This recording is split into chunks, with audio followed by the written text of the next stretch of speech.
আসসালামু আলাইকুম বন্ধুরা, আজকের এই ভিডিওটা শেয়ার করছি বরাকান্ত মনে। কখনো গুমতির পানি এতটুকু দেখিনি আমার জন্মের পরে।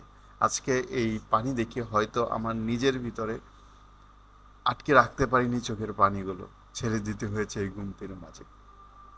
হাজারো মানুষের বসবাস নদীর পাড় ঘিরে।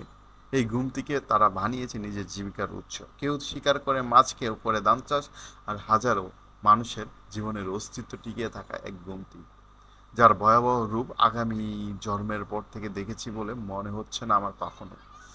জিও ব্যাগ দিয়ে কোনো রকমে আটকিয়ে নিজের আতঙ্কটাকে দূর করার চেষ্টা করছি প্রতিনিয়ত। চারপাশের বাতাস বলে দিচ্ছে হয়তো ভয়ঙ্কর বিপদ আসছে দে আমাদের দিকে।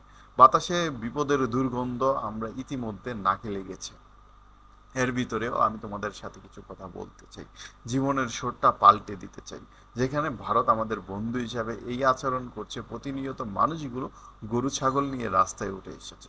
থাকার আশ্রয়স্থলটাও রাত্রে ঘুমের জন্য নিরাপদ মনে করছে না, যে ঘরে হয়তো তারা কাটিয়েছে। ছোট্ট বাচ্চারা বোঝে না, হয়তো পানি পানি দেখে হয়তো খেলা করছে, কান্না ছড়ে হয়তো বলতে চাচ্ছে, হাহা গুমতি, কতই না সাঁতার কাটার জন্য একটা পরিবেশ করে দিলে।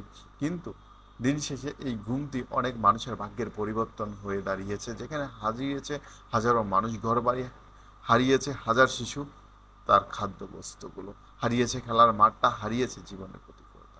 এই জিও ব্যাগগুলো আর্মির নিয়ন্ত্রণে 4টা থেকে শুরু করে ভোরবেলা দিয়ে কমপ্লিট করা হয়েছে।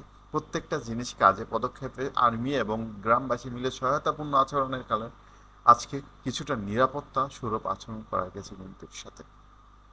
বর্তমানে এই পরিস্থিতির জন্য কে দায়ী, কারা দায়ী? বন্ধুসুলভ আচরণ করে আমাদেরকে প্রতিনিয়ত ঠকিয়ে তারা যে আচরণগুলো করছে, সমাজ আর দেশের জন্য আমরা কতটুকু মঙ্গলজনক, এই যে বিষয়গুলো আমরা কখনো কি উপলব্ধি করতে পেরেছি? চলুন গাইস, আজকে কথা বলি আমাদের এই গুমতিকে নিয়ে, যে গুমতি হাজারো জীবন ও জীবিকার মানুষের পাশে দাঁড়িয়েছে। মাছ শিকার করেছে অনেক মানুষ, এই গুমতির থেকে বাজারে বিক্রি করে জীবনের চাহিদাও মিটিয়েছে। আজকে আমি এই কথাগুলো বলার একটাই রিজন, যেখানে আমরা আমাদের গুমতি বা নদী, যার কলকল ধ্বনিতে আমরা বেড়ে ওঠা, প্রত্যেকটা শব্দ আমাদের পরিচিত, প্রত্যেকটা পানির ফোঁটা আমাদেরকে চিনি, তার রূপ দেখে আজকে আমরা নিজেরাই আতঙ্ক।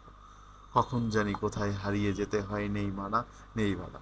আজকের এই পরিবর্তনের জন্য কে দায়ী, কারা দায়ী, সেই বিষয়টা তোমরা নিজেরা একটু ভেবে দেখো। ডুবেছে ফেনী, নোয়াখালী, চট্টগ্রাম, যেখানে হয়নি কখনো বন্যা। দেখেছে আমরা সর্বকালের সবচেয়ে বিপজ্জনক সময় কাটিয়েছি। এই সময়টা মনে থাকবে সারা জীবন। ভালো থাকো, সুস্থ থাকো, আল্লাহ হাফেজ। একটা কথা বারবার বলি, সময় পরিবর্তনশীল, সময় পরিবর্তন হবে ইনশাল্লাহ।